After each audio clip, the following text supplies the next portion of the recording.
and welcome back to Adventures with Ariel. The Lion King has to be one of the greatest Disney movies of all time, and I'm certainly not the only person who thinks this. A quick Google search will take you to thousands upon thousands of articles, reviews, and top 10 lists that regard 1994's The Lion King as Disney's best. From its incredible animation to its powerful story to its beautiful music, the film is undoubtedly a classic. So much so that there's a shot-for-shot remake in theaters now. Seriously, aside from the CGI, did we really expect for Disney to make any changes to their source material, given how perfect it is? No, we did not. But if you thought that Disney has always had faith in the Lion King name, then you would be wrong. Here's the story of how the Lion King became Disney's most unlikely success. Our story begins in the early 90s, when Disney was just coming off the success of The Little Mermaid, Beauty and the Beast, and Aladdin. These were the films that jump-started the Disney Renaissance, an era in which Disney returned to making musical animated films based around well-known stories. They were both critically and commercially successful, and restored Disney's place as an animation powerhouse. You see, prior to the release of 1989's The Little Mermaid, Disney released a string of largely unsuccessful animated films, starting with The Sword and the Stone in 1963. The slump would continue for over 20 years. And while there were a few great films released in this period, none managed to capture the magic of classics like Snow White or Pinocchio. So in the late 80s, the studio underwent a complete reinvention by delving back into traditional fairy tales and resurrecting the song and dance musical. With this new formula in place, Disney would produce more human-centric stories, which had been few and far between in the previous 3 decades. Most of those films had revolved around animals, so Disney was like, nuh-uh, talking animals don't sell, and they don't garner critical acclaim. The best movies are about people. So yeah, given that The Little Mermaid, Beauty and the Beast, and Aladdin were all wildly successful, the animation team was feeling pretty good about Disney's overhaul. So good, in fact, that head of animation Jeffrey Katzenberg decided that Disney should start producing one animated film a year. And in order to do that, the animation staff would be split into 2 groups. One group would work on Pocahontas, and the other would work on a film that the team called Bambi in Africa. We've been working on it for a couple of months, and then Jeffrey calls a breakfast meeting, and in the meeting, we have the whole crew from Pocahontas and Lion King. And Jeffrey says, Pocahontas is a home run. It's West Side Story, it's Romeo and Juliet with American Indians. It's a hit. It's got hit written all over it.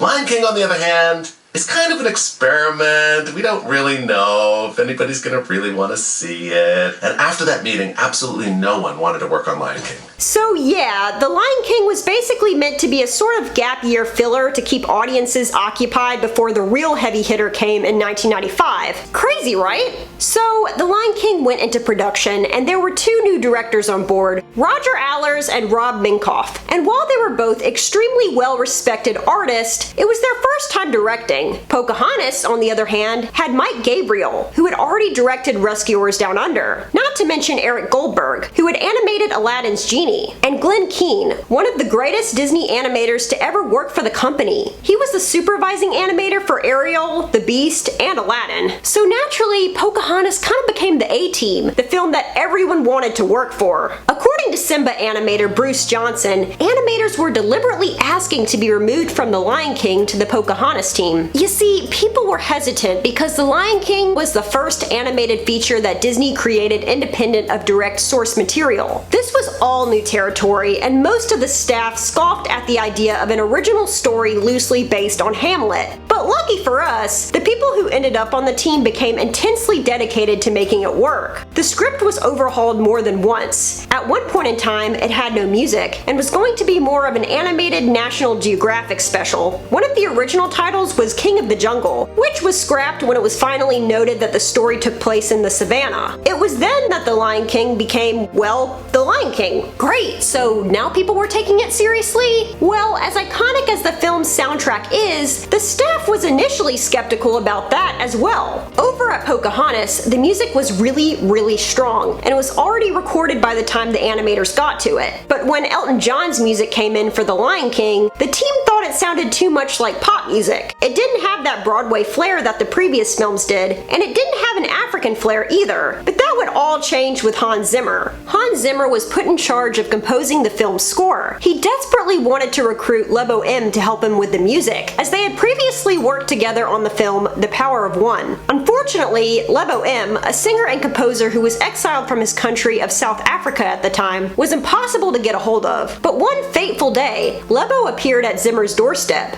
After having the film's story explained to him in brief, he scribbled down a few notes, and they recorded the iconic chant which Lebo had just written down.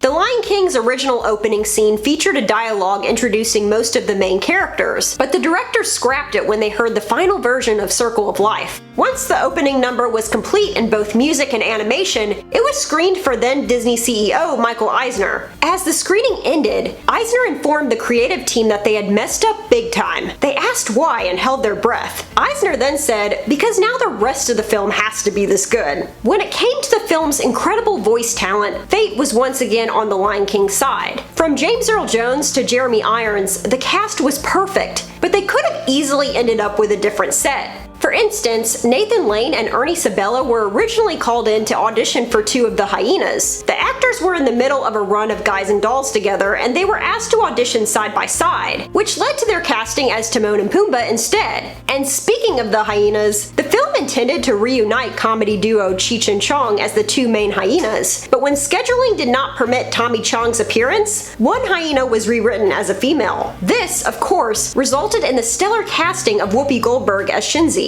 But all perfect alignments of fate aside, The Lion King has been widely praised for its deep themes about family, death, balance, and social responsibility. Seriously, there are several scenes throughout the film that are extremely emotional and heart-wrenching to watch. Even as an adult, Mufasa's death still makes me cry. I still get chills when Simba takes his rightful place on Pride Rock. And the Circle of Life?